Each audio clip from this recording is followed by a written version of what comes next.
All right, well, good morning. At least I think it's still morning. Well, good afternoon. It's noon. So, thank you all for being here. I know the last thing that people want to do is attend driver training, okay? I'm not going to teach you how to drive today, okay? I'm going to talk to you about your habits. I'm going to talk to you about how to be safer and how to help you get home safe at the end of the day. That's my goal. Okay, my name's Mark Dennis. I am with RLI Transportation Insurance. We're your vehicle insurance company. Okay, I'm not an insurance person. Before I joined RLI 4 years ago, I used to manage a charter bus company. I'm still licensed to drive.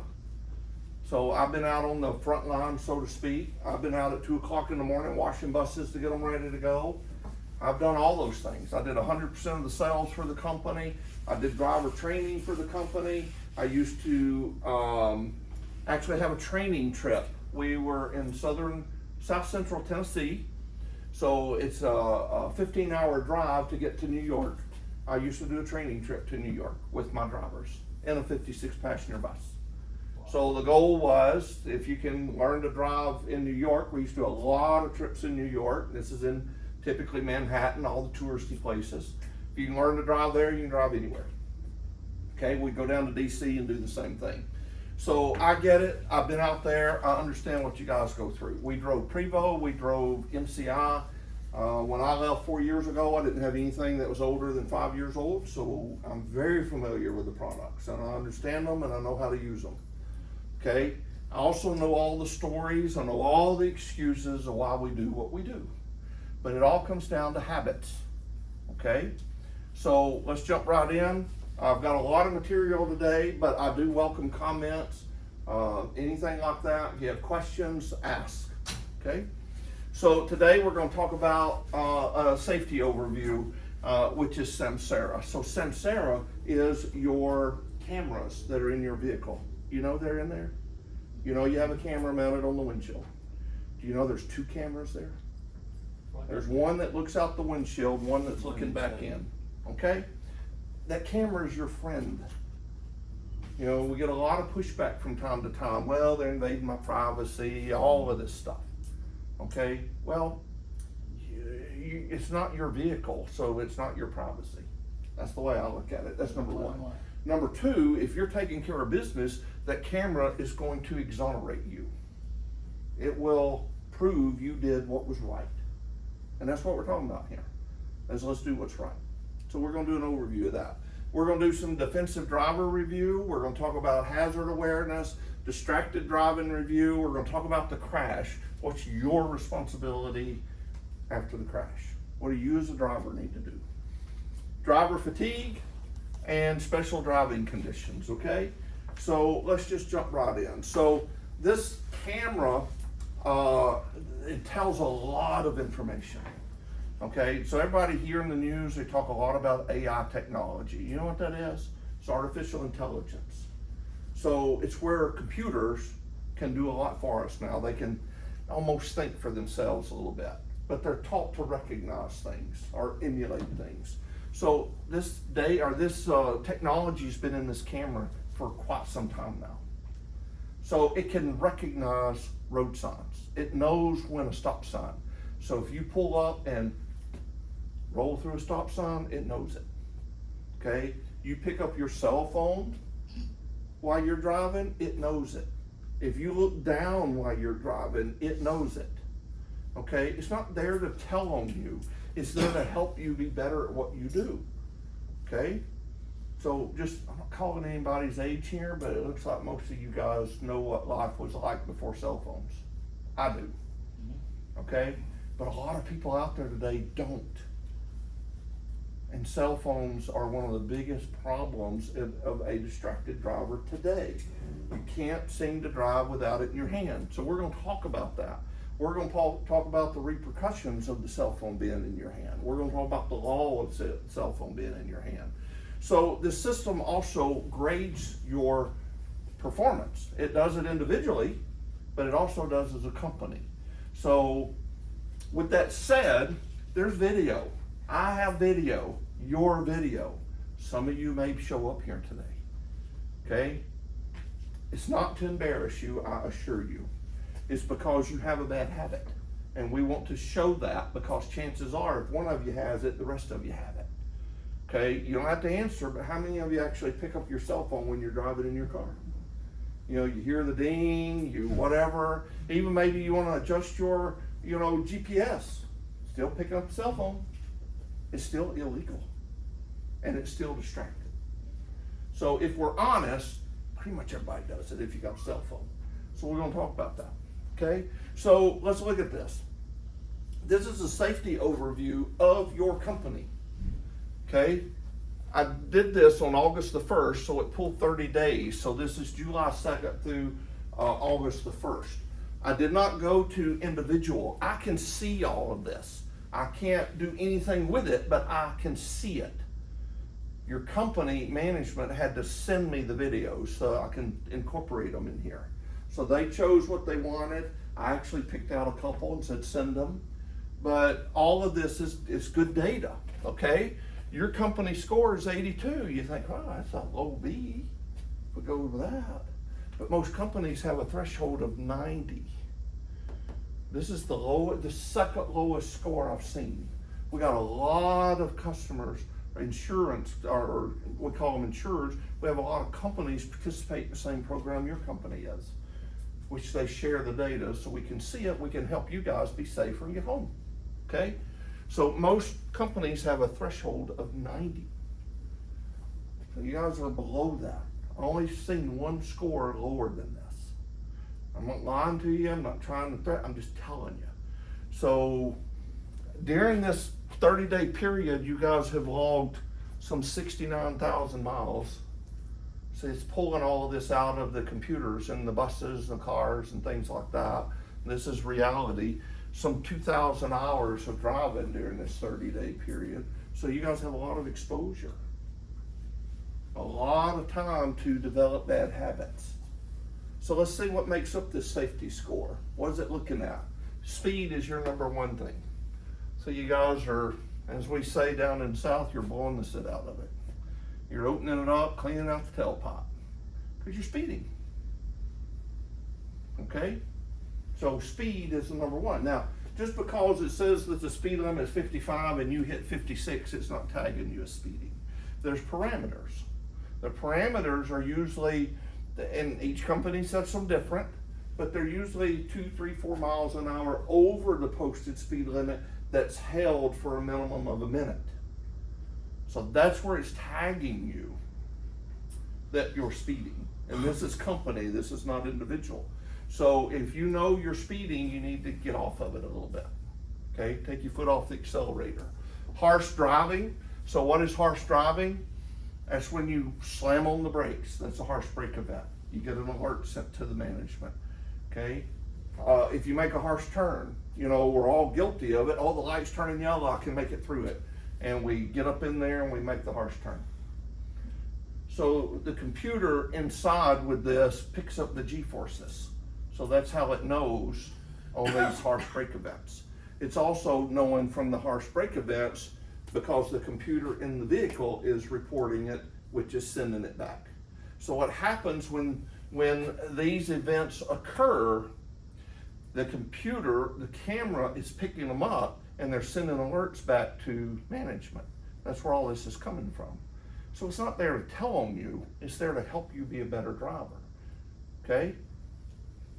So this is just some of the data that it's looking at.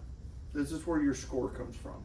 Guys, you can get that up, which means you're driving safer, you're increasing your chances of getting home safe at the end of the day, and you're reducing your risk. Okay, does that make sense? So we're gonna look at it. Let's take a look. Now, your vehicles have a lot of cameras in them, okay? A lot of them do. But this come out of the Samsara system, this right here. These others are other cameras that come in that are very valuable, but what I want us to focus on here, okay? So he's only doing 9 miles an hour. You think, well, what's the big deal? It's habits. That's what the big deal is. So let's pay attention. Look, he is actually driving, but he doesn't have his hands on the wheel. Okay?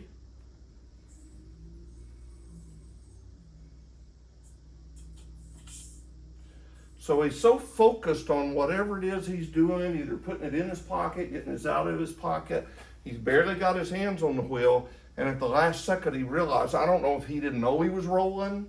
I don't know what the deal was there, but he could have hit the car because he was distracted. So how many of us, when you're sitting still like that, you pick up your cell phone? How many of us do things like this? I reach over and I grab this. Oh, it's time to get a bite or take a drink. It's all part of being distracted. So want you to see what we're doing, what we're looking at, and the things that'll help you make a better driver. So this one here is another vehicle that has multiple cameras, but again, let's look here. Okay, so you got two choices here. You got to turn left, you got to turn right. What lane is it looks like he's in? Middle. Okay, Left. so it looks like he's favoring the left lane. Left. So where is he? He looks like here he's pretty close to this intersection. He's still doing 25 miles an hour.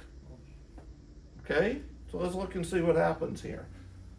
Look more so at the bottom than Oh, he just switched lanes.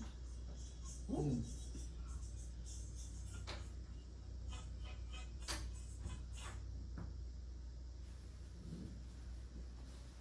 Is that bad driver behavior? I mean, we The could. last minute decision.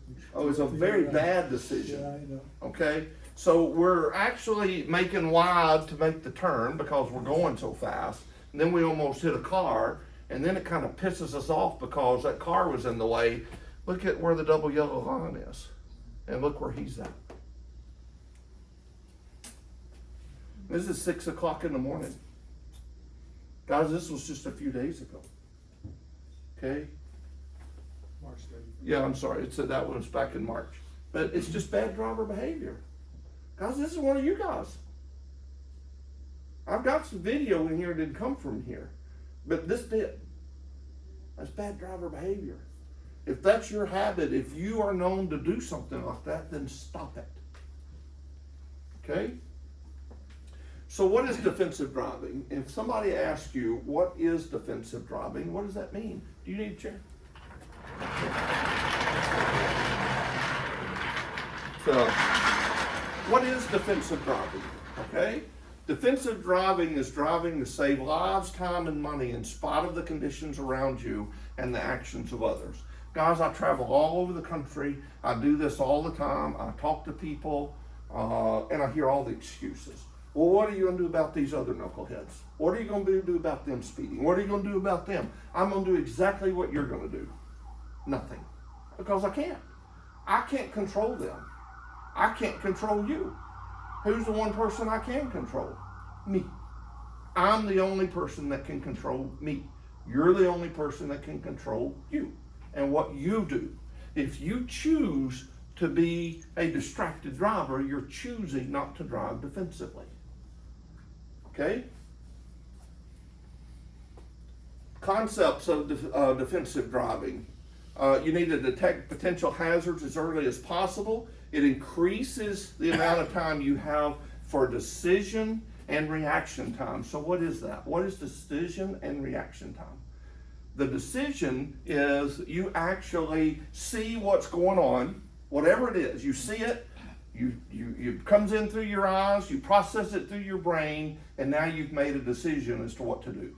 That's the decision time. Reaction time is now I'm starting to do the motions to get to react to this. Okay, if you're driving and you see something going on in front of you, now you make the decision to react to it. How much time is typically passed? Anybody have any idea? It's typically about 3 seconds, 3.5 seconds. Okay? You think, well, that's 3.5 seconds, not a big deal. But you're driving a vehicle down the road at 50 miles an hour. How much ground did you just cover? Okay? So if you're distracted, does that not delay all of this? You need to maintain separation from surrounding vehicles and other objects. It increases your opportunity to respond safely to emergencies and other drivers. Guys, I know you drive in very bad conditions.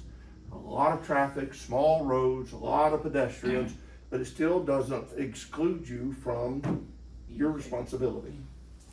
Okay? You need to communicate with others. How do you do that? It's not the middle finger. Okay? That is not how you communicate. You do that through your turn signals. You do it through your four-way hazards, your lights. You can also use your horn if you need to. Okay? That's how you do that. Everybody know where the turn signal is? You know, that's that little stick on the left side, you know, up and down. Everybody know that? How it works. Turns on the lights on the outside. Okay? So let's talk a little bit about awareness. So, hazard awareness. So, you got to look ahead. You got to look in the present. Anything developing down the road, you got to be prepared for it. You need to recognize these potential hazards. They could be at intersections, merging, lane changing. The key to success here is to detect them early. So let's look and see what happens. Okay? This is a little bit difficult video because it's a video of a video of a video. Okay? So pay attention to this right here.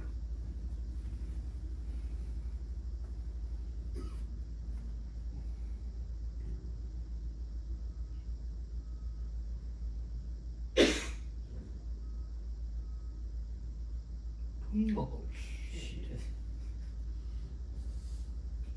So if you're driving this bus, And you see a typically car you're- go up and you gotta slow down. well, typically you're going down, it's not a one-way street, which it is, but it's a one lane, okay? Because you got cars parked on one side, on both sides. So if you're driving down the road, number one, you should be going slower just for that. What if, you know, a kid walks out between cars? You know? Now you see the door open, you just said it, the door's open. Yeah. Wouldn't you just That's a expect hazard right there. somebody that might come out? Yeah.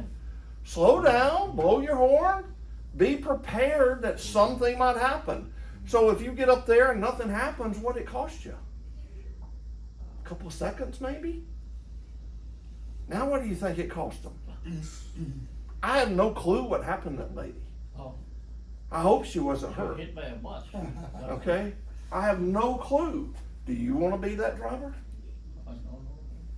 Okay? Here's another one where we have to anticipate what might happen. You got to have a plan. Guys, you probably know where this is. You've probably been by it. You gotta aim high. You gotta look, get a picture. So they made contact. So what's important here is who's at fault, right? Who's at fault? The guy in the car. Okay, first of all, it's not what's important. What's important is, was it avoidable? Was this a preventable crash? Yes. Okay, so to answer the question, who is at fault, that guy was. Yeah, the guy. This right here, the bus driver already had possession of the lane, and this guy wanted it. So he came over. He just got in. But was it avoidable? You're not going fast enough. If this driver had been paying attention, I get it, I know you guys get sick of it, I used to get sick of it. You know, nobody wants to be behind the bus. And you know, you see the gap and people want to get in it. It's like, heck no, you're not coming in here. I'm gonna speed up.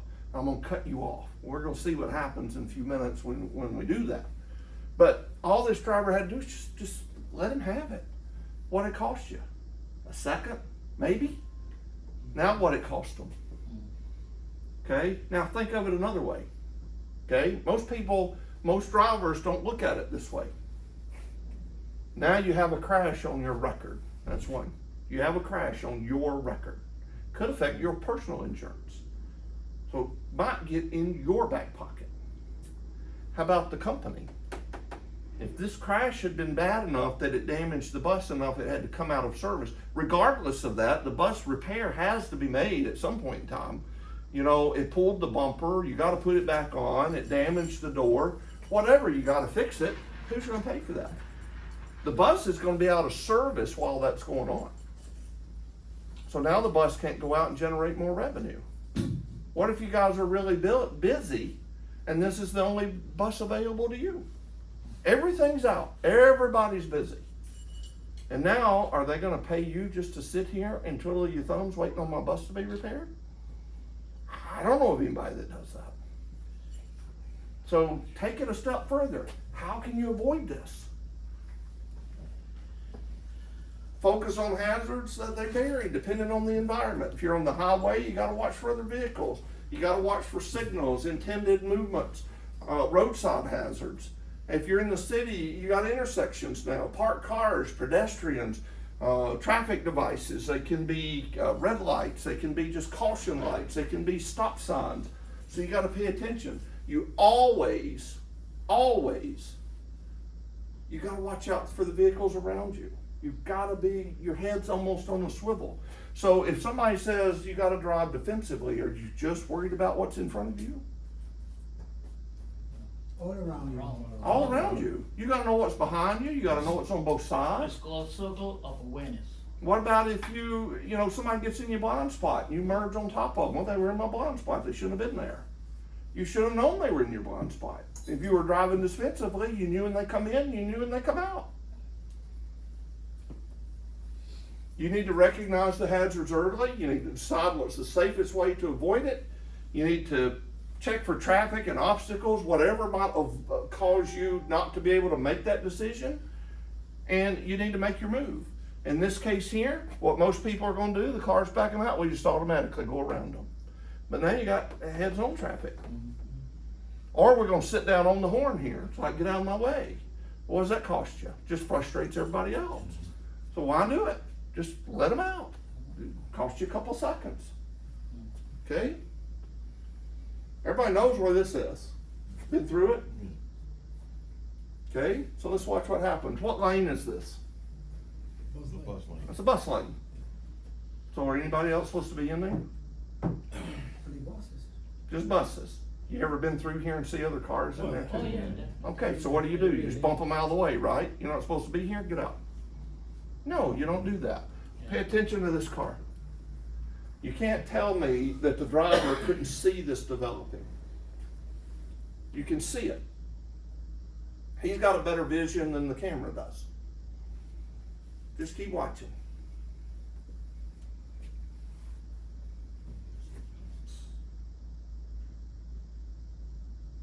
Now look at the side of the car. Yep. So whose fault is it? Road rage. Does it matter? Bus. No, it doesn't matter. Okay, technically, it's his fault. He actually got out. I stopped the video. He got out, raising Cain to the driver, But this was not his lane. This was a bus lane. What should have happened here? A bus driver should have just said, you know what? You want in here? Go get it. Okay. What was it going to cost the driver to do that? Nothing. A second, maybe? Maybe? Oh, I got passengers. We got to get in here. I got to go get my people. Whatever it is. But you see what it cost them? Now we're waiting on authorities. What if the bus had been damaged pretty bad? I've seen it. No, this guy is New Jersey, doesn't it? They So- don't give a break. Well, he's a New Jersey driver, so No, what do no, you no. expect? So, The bus is the bus lane, the New Jersey drivers, look, I get it. they don't give a break on nobody. But can you control him? Oh, yeah. Yeah. No, you can't control him. The- What I would really want to do is I would love to have this little magic button in my own vehicle where I could just pop up the plow and just knock the crap out of them, get them out of the way, learn to drive or get off the road. But we can't do that, No. okay? So what properly should have been done, was this avoidable? Was this a preventable Yes. crash? Yes. 100%. The bus driver should stay back and let him go in. What are you gonna do, right? You What's sit it there. gonna cost you? Another second or they two? go. It's not, that right there is not gonna cost you to be late. It's not gonna do it. This will cost you to be late, Yeah. You're right. 2 hours. okay? Yeah. Not to mention, now your bus is probably gonna be down, you're gonna have a crash on your record. So now when your personal insurance renews, and they're gonna call you up and say, hey, Mr. Jones, why you have a crash on your record? What happened? Well, it wasn't my fault. Well, I don't care, it's on your record. So what happened to your personal insurance? Because you're higher risk. Okay? Did they just get in your back pocket? Because you didn't just let the guy in? He shouldn't have been there, we all know that. But that's irrelevant. How about this? Is this a hazard? We talk about hazards on the outside. Yes, it's right. Is that a hazard? Yes, it is. Yeah. How many of you allow that to happen? This is one of you guys. How many of you allow the guy to come down? This is a very bad issue with a lot of the motor coach manufacturers today is they put the entertainment center down here so the driver has to do it. That's a distraction. Okay? Maybe the driver didn't want to do it. Maybe he didn't know how to do it. Maybe the guy didn't ask. Maybe he just knew that that's where it was. I'll just jump down there and do it myself. But is this a hazard? Absolutely. Where's this guy going when this guy hits the brakes? Where's this guy going? To the windshield. Going through the windshield. How do you think that's going to go over? After the crash, authorities come up and say, why did you allow that to happen? Think of yourself. Anybody ever been in a deposition? You know what that is? That's the fact-finding phase of litigation. And that's where the attorneys and all the people meet around the table, and now you're under oath, and you got to answer for this. How do you think that's going to go? It's not going to go well. Okay? If this is what you allow to happen, you need to stop it. Okay? So how do you avoid this? Before you take off, you say, look, do you have a video you want? If you aren't, let's go ahead and get it loaded. Let's prepare up front. Let's take care of this up front. That's planning. In the meantime, if they watched it, want to watch another one, say no. We'll have to start it at the next one. I'm sorry, but I've got to get you where you're going safely. Okay? If you come down here, you're going to distract me. I mean, he's driving 55 miles an hour down the road. I saw a video yesterday of a group that's going down, they were in Pennsylvania, and they're going down one of the turnpikes, and a deer comes running out in the road in front of the bus. He had to jump one concrete barricade, he's going across 3 lanes of traffic, and he jumps another one right in front of the bus. The guy hit the brakes real hard. Where do you think this guy's going if the deer runs out in the road? So we don't think about those things. Well, it never happens to me. He's gonna be on top of the deal. Okay? But is it not instinct that when something like that is, you hit the brakes? So we're not thinking about this right here. If this is you, if you allow that to happen, you need to stop it. Yeah, but sometimes they rush up in front of you, say, go Then back. you tell them no. Yeah, tell them, go back. You know how to fix that? Before you ever take off, tell them. Yeah, yes. You know, I hate there's videos out there of I call it a pre-trip speech. Okay? It's the do's and don'ts inside the bus. It's where the emergency exits are. It's all the things that you can do or not do in the bus. I hated them because it took away the personal thing. You know, I fly a lot. So you get on the plane, they always tell you how to get out, tell you the do's and don'ts. Some of them have got where they just play a video. Okay, well, it takes away the personal part. And too many times they don't cover everything. Your bus have electrical outlets in them where they can plug them up. They can plug the toaster up and fix their toast, right? The videos don't tell them that. You know, the girls are running late so they can plug up their curling irons and flat irons and all that. No, you pop the breaker. Okay? So you tell them that before you leave. That should be part of your welcome speech, so to speak. You're required by law to tell them how to get out of the bus. Where's the emergency exits? How do they work? This is where you handle that right up front. Guys, when we're driving, stay seated. Do not, under any circumstances, come down that step. Period. That's how you handle that. You dress it up front. I always try to make it a little fun. You know, you get a bunch of seniors on, we're getting ready to go have a good time. You know, all right, guys, okay, let me tell you about the emergency exit. How many of you remember where the door is you came in on? Well, it's right here. You know, just you have a little fun depending on your group. But it's all in how you kind of make it accountable with your passengers, but you have fun with them too. Okay, this is no, you can't do that. Urban city intersections it increases your hazard activity. There's vehicles, there's pedestrians everywhere. What else is in intersections? I call them controlled chaos. So what else is in intersections besides vehicles and pedestrians? Bicycles. You got bicycles. How about street signs? How about traffic lights? Traffic, yeah. Okay, there might be a sign telling you this highway goes this way. How about advertisements? There's all kinds of advertisements. How about businesses? Everything is screaming at you to look at me when you should be taking care of the business here. There's a new thing with the scooters now. Scooters. Oh, That's another thing I'd like to knock off the road. Okay? So you gotta be prepared, you gotta slow down. Best approach when you're entering an intersection is cover the brake. What do I mean by that? yeah. Cover the brake. Be prepared to stop. Got off the accelerator, put your foot on top of the brake. That way, if something happens, you've just cut your reaction time in half. Yes, sir. Okay? Nobody does it. In fact, we see the green light, we just hit the accelerator because we're going through it. Okay? So cover the brake. Watch for crossing vehicles. Okay? Here's another prime example of the conditions you guys run in daily. The light here is green, so technically he has the right of way to go straight through it. But look at all the hazards around. Ah, okay.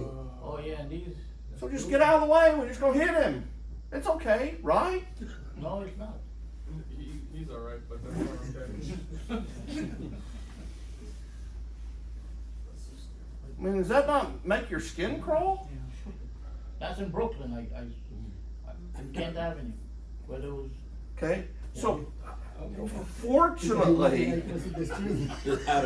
okay, Every area is speeding, like this area, they don't respect nobody. These people, this area. Yeah. But the thing That's is, right. the They thing don't, you is, need to pay attention. Right? well, they don't, but who had the right of way? the thing is, when He you had the go right of way. to- No matter what other people do, legally, he had the right of way. Yeah, Because he was in a crosswalk, his sign was saying it was clear to walk. You have to yield to pedestrians. Fortunately, these people here don't necessarily like the confrontation. yes. What if it had been somebody else? Oh man, they would have put on the show. They'd have been actors. They'd have hit the ground and flopped and all this other kind of stuff. That'd be a $2.5 million lawsuit, minimum. Which brings the question: do you guys know what your insurance limits are? So if you don't have to say it, but if you look in your personal, everybody got a car, you drove to work, Yeah. okay? So you have insurance. You know what your limits are? 100,000, 200,000, 300,000. You know what your insurance limits are. If you don't, you should. That's peanut money. I'm telling you, it's peanut money. That's the reason the attorneys are not targeting you, because it's not. You don't have enough money on your car. Do you know what they are on your bus? Anybody have a clue what your insurance limits are on your bus? $5 million. Okay? What's on the side of your bus on the outside? Local. The name. So you're a rolling billboard going down the road. Why else would it be there? You want everybody to know this is my bus. But you're a billboard saying, sue me. Because people know it. You ever see the attorney signs that say commercial vehicles, personal injury? Yeah. People are targeting you Yeah, because they want some of that money. Now the attorneys are so bold in their advertising that they're saying, Allstate, we got $1 million, or, you know, this company, we got this amount. Well, we're suing the insurance company. Okay, it doesn't bother me, right? Where's the insurance company get their money from? From you. We do it in premiums. That's where it comes from. So if you are this negligent and you're in a claim and we gotta pay, you're gonna pay because your rates just went up. Your personal insurance goes up because it's now on your record you were in a claim. Nobody ever thinks about that. Well, it's a company car, I don't care. You know? We don't even think about the maintenance part because we're driving like a maniac. We're putting more wear on the tires and more wear on the brakes. We're using more fuel because we're being stupid about how we're driving. Nobody thinks about that. But it's costing more money. And you're increasing your risk. If you're out on the highway, it changes things a little bit. You need to maintain alertness for your vehicle or for other vehicles turning into your path. Speed differential hazard, what is that? Faster closing speed, less time to react. So the faster you go, the less time you have to react. Perception hazard, large objects look like they're moving slower. So what does that mean? Okay, you guys are in and around airports a lot, right? You see the planes coming in, coming and going? How fast is one of those jets going when it's in there? Approaching for landing, they're real close to the runway. How fast is that plane still going? About 140, 200 miles an hour, because I'm into flying, so Okay. that's how I know. On average, most of the jets that you see are running 150 miles an hour just to be airborne. Okay? It doesn't look like they're going that fast. No, I mean, you're sitting on the road and it just comes by and it's like, it's just, he's running 150 miles an hour just to be in the air. So think about it this way. You guys might have a small car, but you drive big buses, so you're used to it. How about the guy that drives the Toyota Prius? He doesn't realize you're moving as fast as you are. So you gotta be prepared. You gotta anticipate he might pull out in front of you. Because he can't judge how fast you're going. He doesn't look like you're going as fast as you really are, because you're a big vehicle. Okay? So let me set this up. How many lanes we got right here? Huh? We got two. Two. Two lanes. Too late. Two lanes. How many cars we got right here sharing a lane? Two, yeah. Okay? So if you're driving this bus, wouldn't you see that and think, well, that's not right? Something's fixing to go wrong here. Wouldn't you anticipate that? Yeah. Okay, another telltale sign, the brake light, the brake light, the brake light. Wouldn't you say, oh, heck's fixing to break loose? So why would you want to run up there in the middle of it? But there's one more hazard that you should know about if you're driving this bus.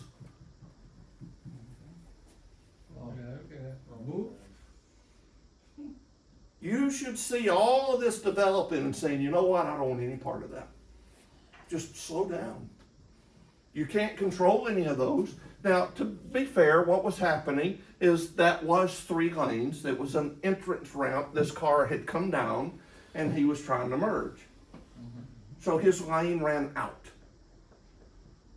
But what if this driver had stayed in that and got in the middle of all that?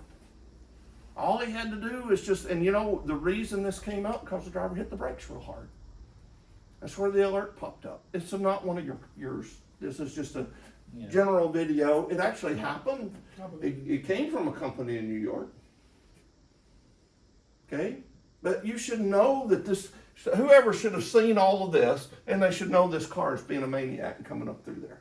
But no, what happens 9 times out of 10 is like, heck no, you're not coming up in here. And we speed up a little bit. We're going to close the gap.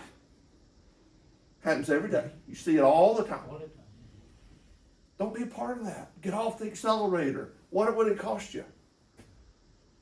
Second, maybe? What if you're involved in all this crash? Okay? So let's talk and see what the state of New York has said about it. So under New York vehicle and traffic law, you could be charged with reckless driving if you drive in a manner that is unreasonably interferes with the free and proper use of the public highway, or you drive in a manner that unreasonably endangers users of the public highway. It doesn't say speeding. It doesn't say you're being a maniac changing lanes. This is pretty broad. So they can label you as being a reckless driver at any time. So how does that affect me? Let's look at it.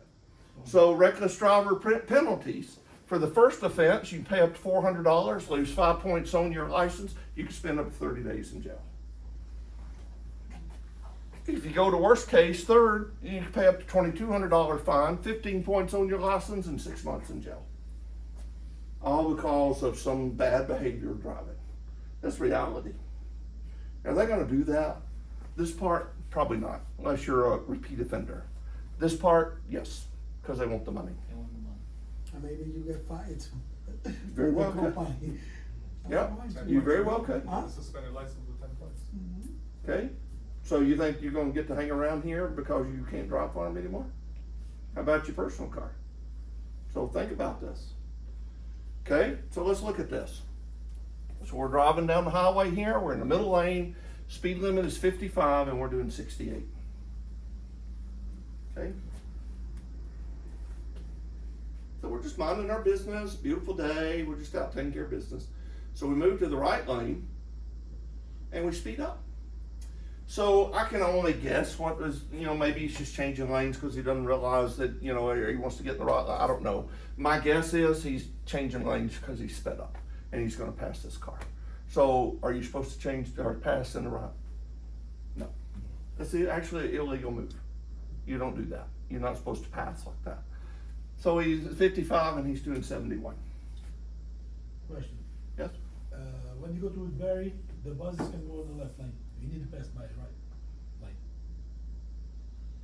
Well, Because the trucks go like 50 miles an hour and 65, and some cars like happen when you come here now. there are different conditions where that is acceptable. In this case, no, you Oh, got okay. 3 lanes I right just there. asked because some people from Europe ask me, oh, you pass the right side? Yeah, because the buses, the trucks can go to the left lane. Okay, so, but it's notated.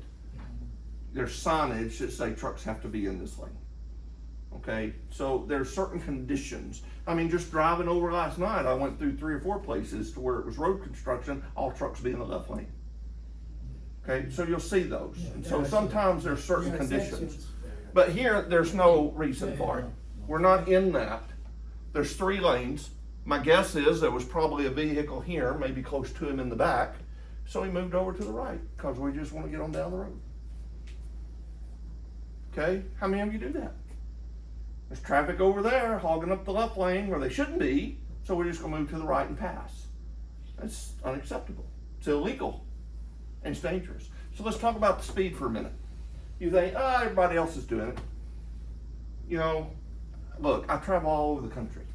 I've yet to see a speed limit sign that says speed limit is 55 unless you want to drive 71. I don't see it.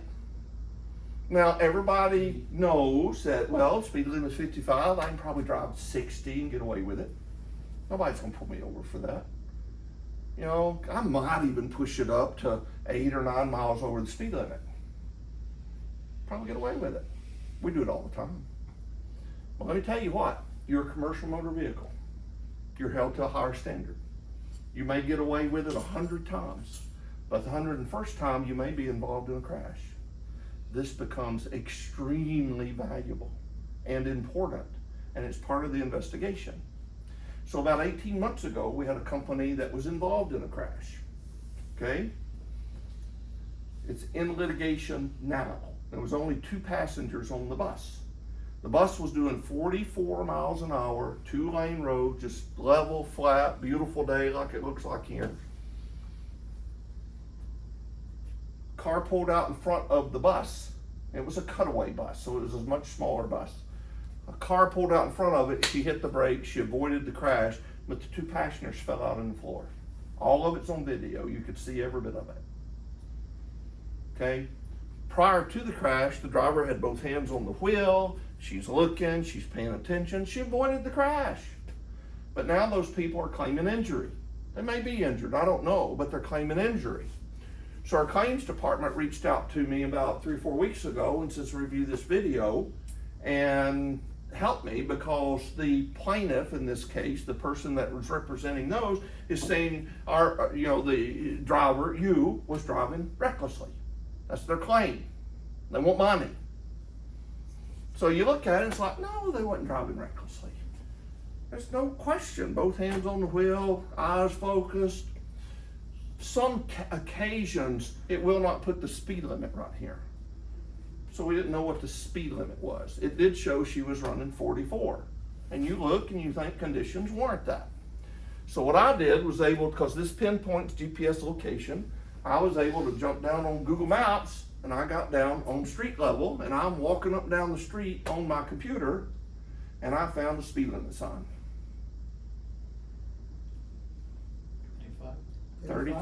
35. So she was running 9 miles over the speed limit. So now how do you think that's gonna go? In the hands of a mediocre attorney, they'll have a field day with that. Well, if you hadn't been driving that fast and the harsh brake event wouldn't have been so hard, and they wouldn't have maybe not have fallen out of their seat.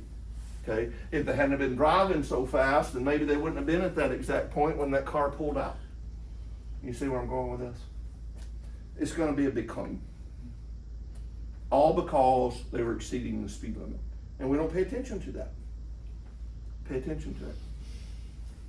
Studies have found that reckless driving convictions can cause an auto insurance rate to increase up to 70%. That's not your bus companies, that's yours, because you have it on your record. So think about what you're paying now and if it tripled. So distracted driving, what is it? It's any activity that diverts your attention away from driving. It includes talking, texting on your phone, eating, drinking, talking to people in your vehicle, fiddling with the stereo, the entertainment, the navigation system. It's anything that takes your attention away from driving, period. That's distracted driving. It affects your cognitive awareness. It takes your focus away from the driving task and the safe vehicle operation. It affects your visual attention and your recognition of hazards, and it can affect your ability to control the vehicle. Even the hands-free. You know, it's like, well, you know, I got a Bluetooth, I can talk on the phone. Are you a distracted driver? You're doing it legally, but are you a distracted driver? I can multitask. I can drive and talk at the same time. No, you can't. Okay? It's impossible for your brain to focus on more than one thing at a time. You cannot focus on the conversation you're having and pay full attention to what you're doing driving. You ever been on the phone legally and you finally become aware of what's going on, you slam on the brakes to avoid the crash? Or just the opposite, you've been paying attention to what's going on and the person on the other line says, hey, did you hear what I just said? Because you tune them out while you're focusing on this. If you're honest, it's happened. Okay? So you can't do it. Leave the phone alone. Oh, it's dispatch calling. I don't care. I really don't. I don't mean that in an ugly way. If you need to talk to them, find a safe place, get off the road, not on the shoulder, get off the road, you call them back. You get the information they need to share with you, and you move on. Answering the phone, there's zero excuse for it. Okay, so let's see what the state of New York says. You cannot use a handheld mobile device. You can't, anything, tablet, phone, computer, whatever. Just talking on your cell phone, composing, sending, reading, accessing, browsing, transmitting, saving, retrieving. Guys, leave it alone. It's distracting. You can't do it. Do they need video to see that you were doing that? You're involved in a crash. Do they need the video to see you were on the phone? No. They'll subpoena your cell phone and they can tell because you're leaving a trail. They can tell you were talking on the phone. They can tell you were texting. They can tell you were scrolling. They can tell what websites you were on. They can see it all. They don't need video. Leave it alone. Any portable electronic device, unless you're calling 911 for a medical, fire, or personal emergency, leave it alone. Okay? Conviction of cell phone use, portable electronic device. I don't know what the penalty is. It didn't say. This came off the DMV, the New York DMV. It's 11 points and over an 18-month period. Okay? This is reality. This is you driving your personal car. Let's see what it is if you're driving a commercial motor vehicle. So distracted inattentive driving, it minimizes, or you need to minimize the non-driving related tasks or distractions, communications with external people, whether you're using a radio, cell phone, talking to dispatch, talking to your spouse, any interaction with your passengers, you need to limit that. Non-essential vehicle operations, leave the equipment alone. Oh, it's hot in here, turn the air conditioner on. Okay, if you're in heavy traffic, I'll do it in a minute. Sorry. Okay? Because that's distracting, is it not? Take your eyes off the road. So if you get caught with a cell phone in your hand in a commercial motor vehicle, what's the penalty? You don't have to be on it, just in your hand. What's the penalty? Anybody know? 5 points. What's your fine to start with? Fine. What's your fine? If you're in your own car, it's a couple $100. What is it in a commercial motor vehicle? It's $2,750. That's reality. But that's not where it stops. Your employer is going to get the opportunity to pay $11,000. All because you had your cell phone in your hand. You remember in the beginning of this, I said there was some video? There's some video. And there's people on their cell phones. So it's a habit. I'm not here to come down on anybody and embarrass anybody. That's not the point of this. These are habits. These are things that we've just learned to do, and we need to stop. So my goal is to help you bring attention to them. Help you see what you're doing to increase your risk. We need to decrease it. So that's the goal here. Okay? So what happens when you are a distracted driver? You ever think about that? Well, I've been doing this for years. I've been using my cell phone for years. I eat when I'm driving. I talk to people. Well, guess what happens when you're a distracted driver? And all it takes is one. That's all. Just one.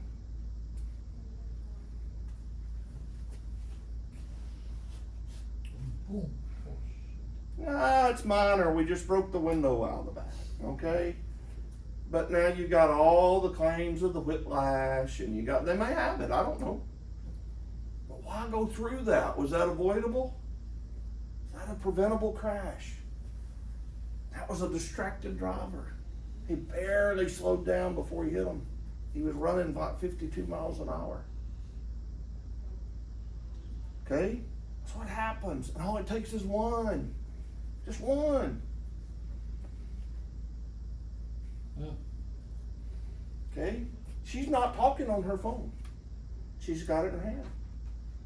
I'm sure it's just a habit. Okay? But that's $2,750 right there. If anybody saw her, DOT saw her with that cell phone in her hand, and it's $11,000 to the company. Because I can do a lot of things with that kind of money. And it's a habit. Again, this is not to embarrass anybody. But you can tell she's not distracted other than the fact she got it in her hand. We do it all the time. Put your phone away. If you can't leave the phone alone, then get it out of your way. Put it where you can't reach it. Put it in a compartment. Put it down underneath. You used to drive without a cell phone, didn't you? You can do it again, I promise. Okay? Oh, got another one. And no hands on the wheel. Anybody ever been in a vehicle when they blew a tire? Car, anything. Have you ever been in a vehicle and a tire blow? Okay? How about you ever hit a pothole? You hit a pothole so bad it yanks the wheel. Yeah. Okay? But you come out of the pothole so it kind of clears back up. Guys, I'm telling you, you blow a front tire on one of these, it doesn't recover. It doesn't bounce back. And it's going to be hell. Okay? And you're like this, that wheel's going to pull out of your hand. It's going to spin before you even think about it. And then you're lost. You don't know what to do. And he's driving 50 miles an hour. Guys, that could go bad in a hurry. What do you think's going to happen when that bus takes off? Okay? Best case, he's just going to leave the road, maybe go out through the forest or something. Most of the time, it's going to flip it. Oh, we got another one. He's got his eyeglasses here in his hand and a cell phone. Look, Mom, no hands. Okay? Guys, these are you guys. This is in your company. I could show a lot more video. Okay? I'm not trying to embarrass anybody. This is habit. This is bad driving behavior habit. Think about it.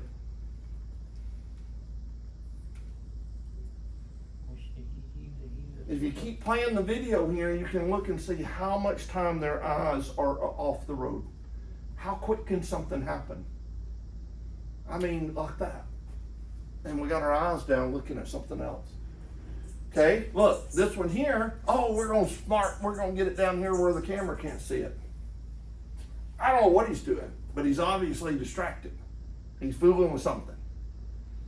Stop it. Okay? If this is your behavior, this is your habit, you need to change your habit. It's bad habit. If you do it in your personal car, stop it.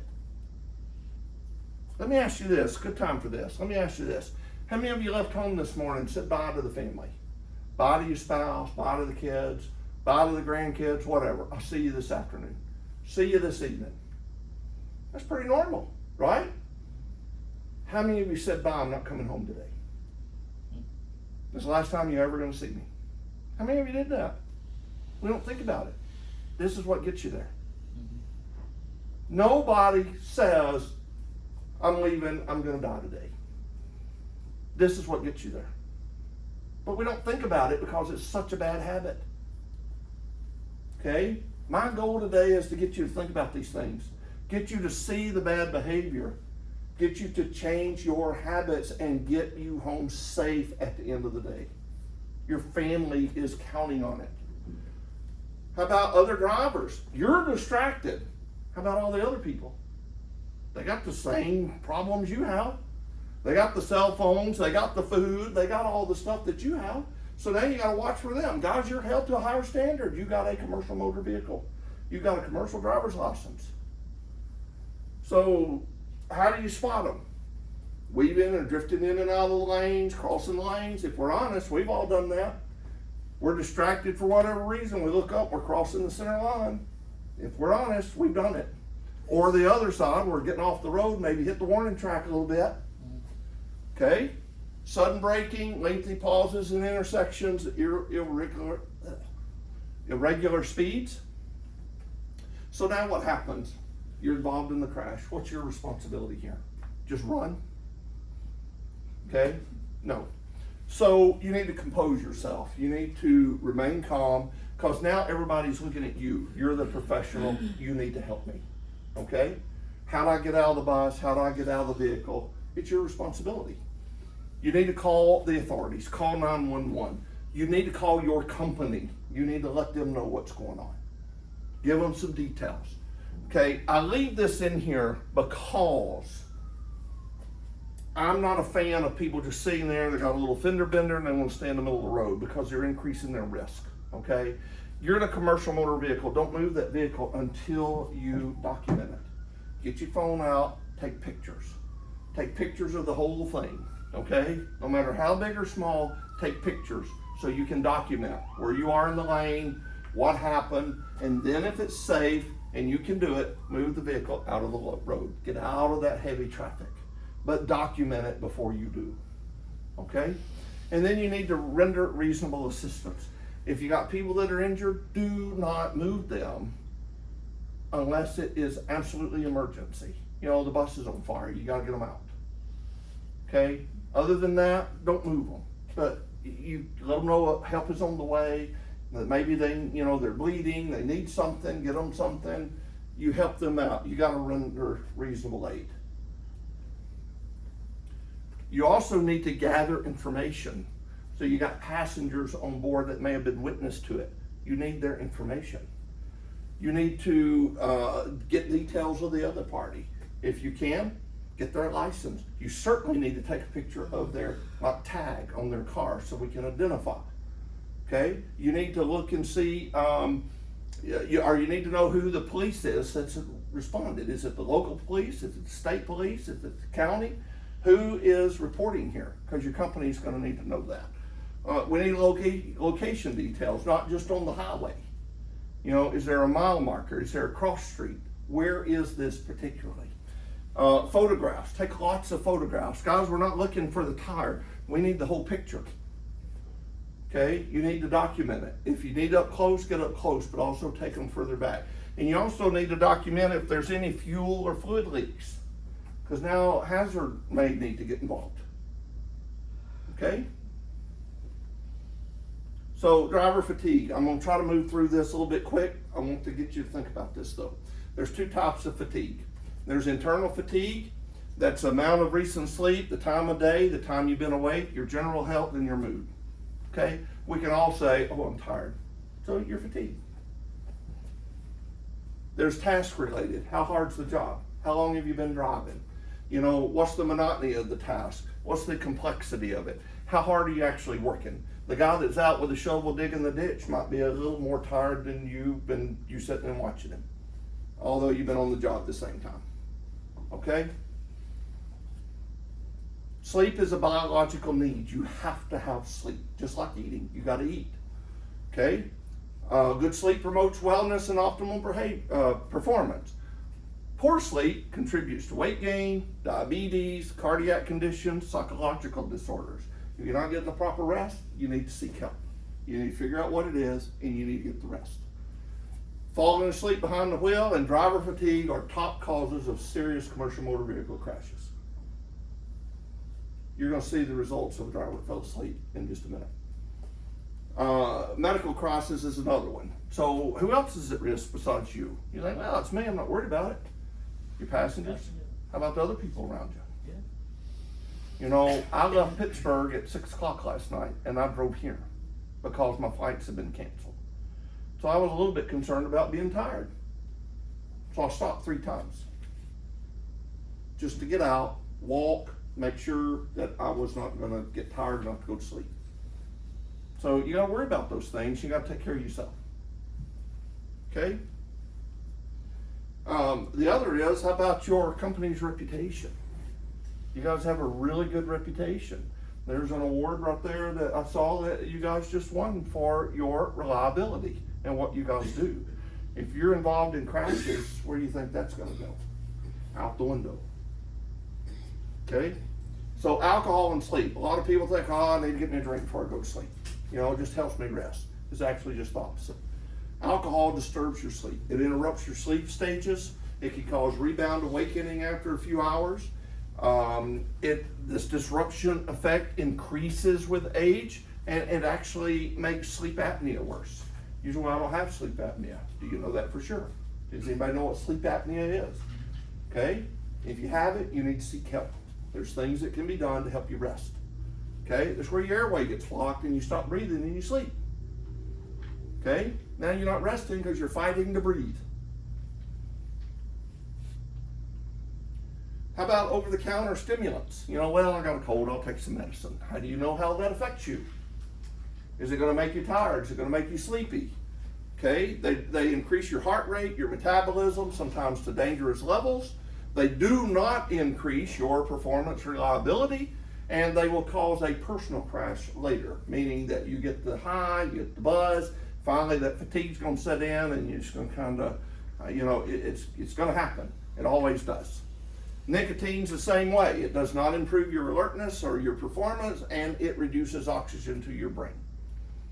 Okay, how about sleep aids? Oh, I'll just take me a little something before I go to bed. They're over the counter. Well, a lot of these have side effects. They're habit forming. You need to make sure that you have time for that medication to exit your body. And they affect everybody different. I will not take anything like that because it seems to hang around in me a little bit. And you know, if I take something to help me sleep, it seems like I'm an extra day, I'm in a fog. So I don't do it. Okay? How about over-the-counter supplements or herbs and things like that? Natural hormones. How about products with CBD oils or products in them? That's over-the-counter, you can buy it. But how does it affect you? What if you're called for, anybody ever go for a random drug test? How about you're in a crash? What do you think is going to happen? You're going for a drug test. Of course. This may show up as a positive drug test. Well, it was legal. Know what you're taking. Know how it's going to affect you. Okay? Your diet and nutrition. Oh, I'm getting personal now. But this affects how you drive. It affects how you feel. Poor diet choices, it affects your alertness, your perception, your reaction time, the overall driving concentration, your ability. Smart foods choices actually maximize your alertness. Guys, I'm just here to tell you, if you didn't know it, drivers as a whole were not the healthiest bunch of people. I still have my license, so I include myself into that. So why do I say that? What do you do all day? You sit. Okay, that's one thing, we sit. Can that not be tiring in itself, just to sit all day? You get out, oh, I got to stretch, I've been sitting too long. What do we typically eat or drink while we're sitting? You know, the group's doing what they're doing, I'm waiting on the next one, whatever. What do? Eat crap. You know, not throwing off on anybody, but there's donuts over there. What is that? Full of sugar. Okay, how about soft drinks? How about the energy drinks? People drink energy, oh, I'll just take me an energy drink and I'll be fine. Well, guess what's in all of those? Sugar. There's caffeine and there's sugar. So, well, I'll get the buzz. Well, you might get the buzz from the caffeine and you might get it from the sugar. But guess what happens to the sugar? It's a downer. So you're gonna get the sugar low. And it's coming, it always does. You're already tired, that's why you took it to start with. But now that sugar is gonna drag you down more and you're fighting the fatigue even worse. So you just made it worse by taking something to get you up. Rest is important, proper diet's important. So why do I talk about all that? Because we have to watch what we're doing. You gotta be alert, you gotta take care of business. What's gonna happen if you decide to take a nap while you're driving down the road? It's not gonna go well for you, is it? So let's learn from history. I mentioned this earlier. Anybody ever pay attention to the news? I watch all of them. There was a fatality crash a couple days ago in Pennsylvania, okay, for a bus. I think it was three, it was either 3 or 5, I get them mixed up. I think it was Fatalities, 3. okay? So take a look at this one. Anybody remember that? Yeah. It was recently in the news. That's a Greyhound bus. It was in Illinois. Okay? So what happened? I'll tell you what happened. And this is not me guessing, this is in their investigation, it's what's been released at this point. Probable cause, driver failure to control the vehicle due to fatigue. So what happened here? Guys, this is a full-size bus. What did he hit? He's going down the freeway. I don't know if he was getting off at the exit or what. So it was early in the morning, and there was trucks parked on the shoulder sleeping. Guys were sleeping, and he hit them. There were fatalities. Do you want to be that guy? No way. Okay, I think the driver was airlifted along with a lot of other passengers. I have no idea if he survived or not. Personally, I'm not sure I would want to if I knew I killed some people because I went to sleep. Maybe he had a medical condition, I don't know. But make sure you don't do this, okay? So let's look at some special driving conditions. I'm almost done. How about the weather? So the last few days, you guys have had some horrendous weather, okay? Maybe you didn't get it right here, but in the area. Storms, I mean, crap. I can't fly anywhere, okay? Because they put everything on ground stop and I can't fly. You know, 10 days ago, I was in Providence and I couldn't get home. I managed to get a flight into Baltimore from a connecting flight only for it to get canceled and I had to drive home. Okay, it's 10.5 hours. Sunday I left home, got to the airport, bad storm hit. Go, ground stop. Had to drive 2 hours to another airport. 3 hours later, I finally get to where I'm going. Because my flight got canceled, so I went to the next airport. Last night, same deal. Did you know this weather's happening? How many of you got trips today? Do you know what the weather is today? Do you know what the expectation is today? How many of you know where you're going today? Okay, you already did a little trip planning. You know that the route I'm planning to take. How do you know there's not a problem going on? Road construction. You know, especially during the winter time, pipes burst. So now the road's closed. How many of you pay attention to that? One of my habits is, and I still do it today, I get up in the morning at the hotel, I turn on the television to a local news channel. I don't care who they are. I'm not watching the news. I want to hear the weather. I want to hear the traffic. I want to know what's going to affect me now. That's what I'm looking for. You can't always just turn the bus around or the stretch limo around in the middle of the street, right? You should review the weather forecast. You should know what's going on. Look, if you're expecting it, it's much less stressful than it being a surprise.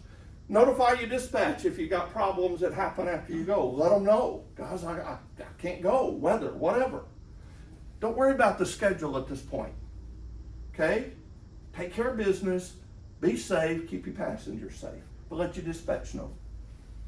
Stay alert in the work zones. Never drive distracted. Put the cell phone away. Don't talk to people. Don't jump in line. Watch for traffic. Watch down the road. Obey any work zone signages and the flaggers. Guys, you don't want to be the guy that you're distracted and you take out the construction worker. It's not going to go well for you. Okay? Obey posted speed limits. Slow down. Don't tailgate despite the construction or the congestion. Okay, stay alert. Watch for the traffic slowing down in front of you. Watch for all the other knuckleheads that want to jump in front of you. Nobody wants to be behind the bus or the big vehicle. Merge into the lane like you're supposed to. Turn on your headlights. Why do you turn them on? What's the importance of that? Now, a lot of vehicles today have daytime running lights. But why do you make sure they're on? It helps other vehicles to see you. It helps the construction people to see you. Okay? Be aware that the lanes typically narrow and they also become rough. Avoid changing lanes and be patient. Okay? Guys, I've covered a lot today, but my goal is simple. To get you to think about what you're doing. Okay? Think about the habits that you have. Good habits, bad habits. Okay? Last summer I pulled up to my son's house and the people next door, the kid was out mowing the grass. I don't think anything of it. Kid looked like he was probably 10 years old, pushing behind the lawnmower. He didn't have on any shoes. He was barefoot. So where's the safety in that? There's none. So think about what we're doing. Think about what you're doing. Think about what is going to get me home safer today. How am I going to go get my job done? How am I going to protect my passengers? And how am I going to get home safe? That's my goal. It's simple. Thank you guys for your attention. If you have any questions, comments, I'm here. Thank you all very much. Yeah.